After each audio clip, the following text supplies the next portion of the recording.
I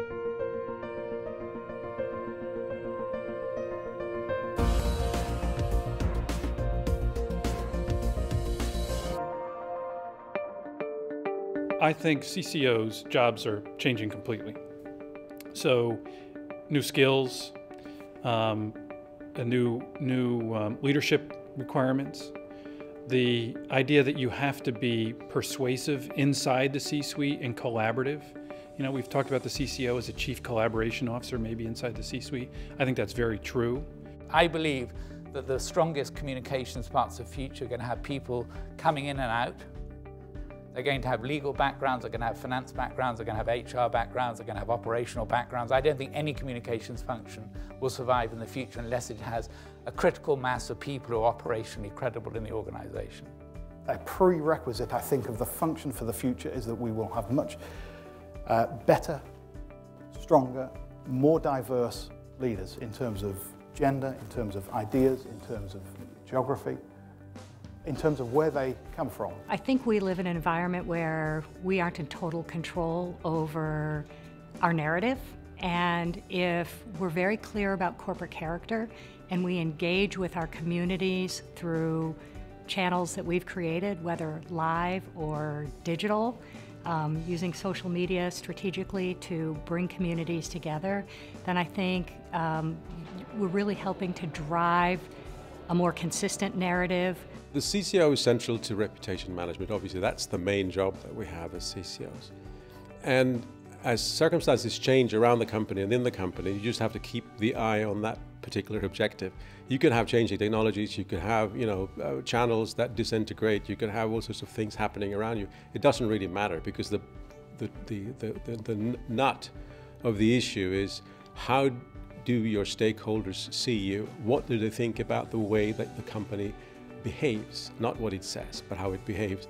Reputation is about the actions of an organisation, what it does, how it does it, and the role of communication is then to take that behaviour and take it out to its stakeholders and to talk about how the organisation has responded to the expectations of society, or where the organisation decides it's not going to respond for whatever reason, to actually say why it hasn't responded. For us, it's required this transition from largely reactive communications externally to more proactive and becoming our own content company. So how does that challenge you as a leader, as a CCO? It means you need different kinds of people. You need people who can tell stories, whether it's visual or in words or personally. People who understand what a good story is and why it represents the strategy, the character, and the people of the company. The things I find most effective is when they're human.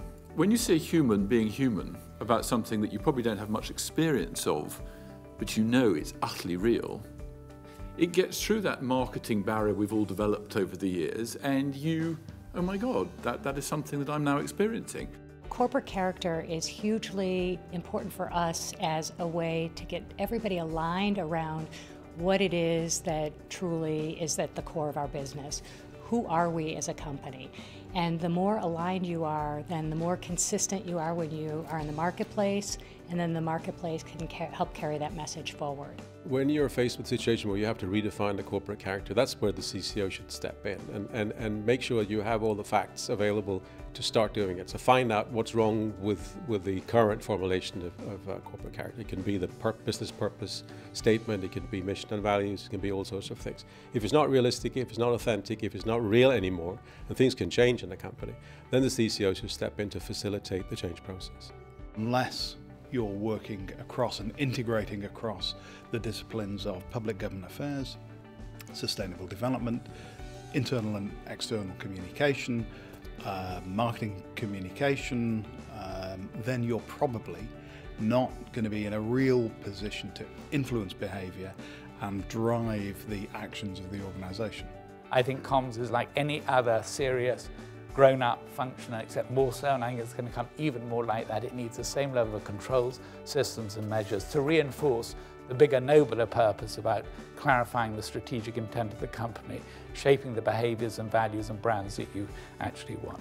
If we've got this power, if we've got this seat at the table, are we ready for it? Are we ready to lead and drive not just communications, but really social change in a broad way.